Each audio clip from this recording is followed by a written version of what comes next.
Hello, मैं doctor Sandeep Borse, practicing neurologist in Pune.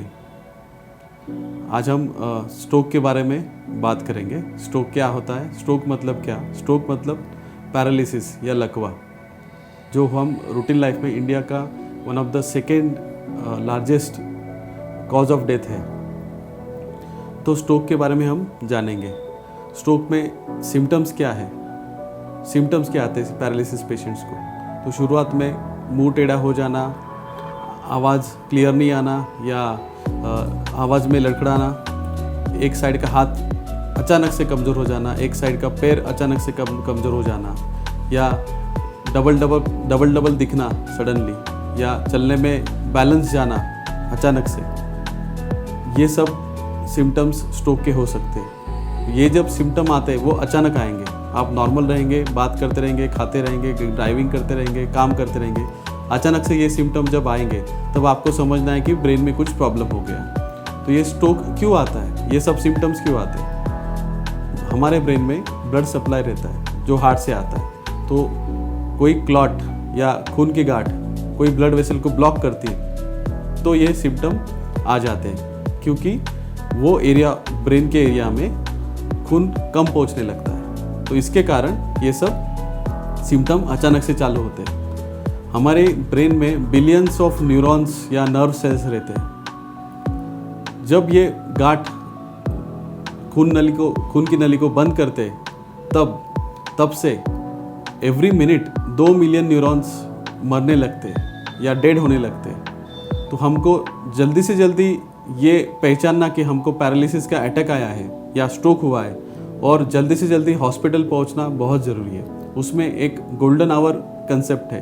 आप शुरुआत सिम्टम चालू होने के 4.5 घंटे के अंदर हॉस्पिटल में पहुंचे, बड़े हॉस्पिटल में जहाँ पे सीटी स्कैन या न्यूरोलॉजिस्ट अवेलेबल हो, तो आपका इलाज जल्दी से हो सकता है और आपको बचाया जा सकता है। इसमें 4.5 घंटे के अंदर आप आए तो हम एक इंजेक्शन देते हैं जिससे वो खून की गांठ या क्लॉट हम डिज़ोल्व कर सकते हैं, और ब्रेन का जो एरिया जिसमें खून कम पहुंच रहा है उसमें हम फिर से खून एस्टेब्लिश कर सकते हैं या सर्कुलेशन एस्टेब्लिश कर सकते हैं। दूसरा गोल्डन पीरियड है 6 घंटे का। अगर ये खून की गांठ इंजेक्शन से डिज़ोल्व नहीं हुई तो हम एंजियोप्लास्टी भी कर सकते हैं, या वो नली से जैसे हार्ट के एंजियोप्लास्टी करते हैं वैसे ही ब्रेन में भी एंजियोप्लास्टी होती है। तो इमीडिएटली 6 घंटे में वो भी हम क्लॉट निकाल सकते हैं ताकि हमारा ब्रेन का एरिया या पैरालिसिस होने से हम बचें। इससे रिकवरी के चांस पेशेंट में बहुत ज़्यादा होते हैं।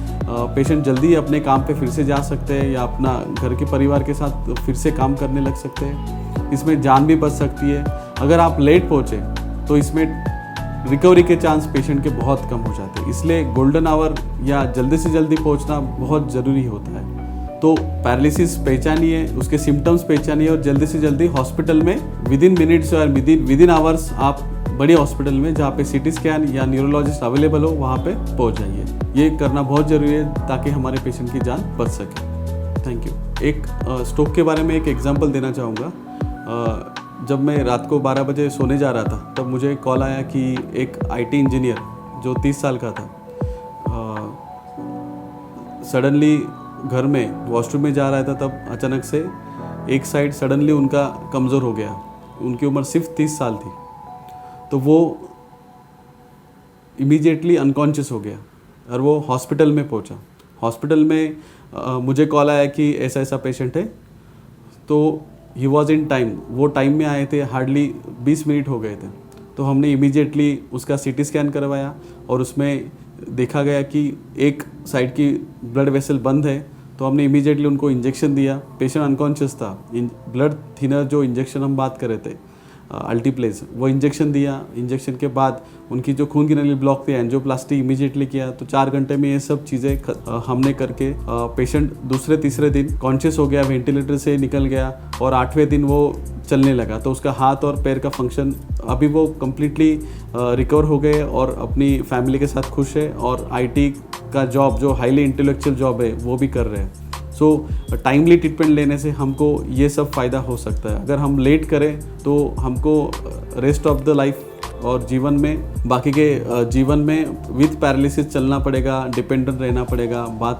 बात करने के लिए क्लियरिटी नहीं रहेंगी, चलने के लिए आपको स्टिक लगेगी या खुद खा नहीं सकते, किसी किसी को नाक से ही ट्यूब के द्वारा खाना खाना पड़ता है अगर वो आप टाइम पे पहुँचे नहीं तो लाइफ लॉन्ग कभी कभी बेड रिडन भी रहते हैं। तो ये सब प्रॉब्लम हो सकते हैं अगर आप टाइम पे ट्रीटमेंट के लिए नहीं पहुँचे तो।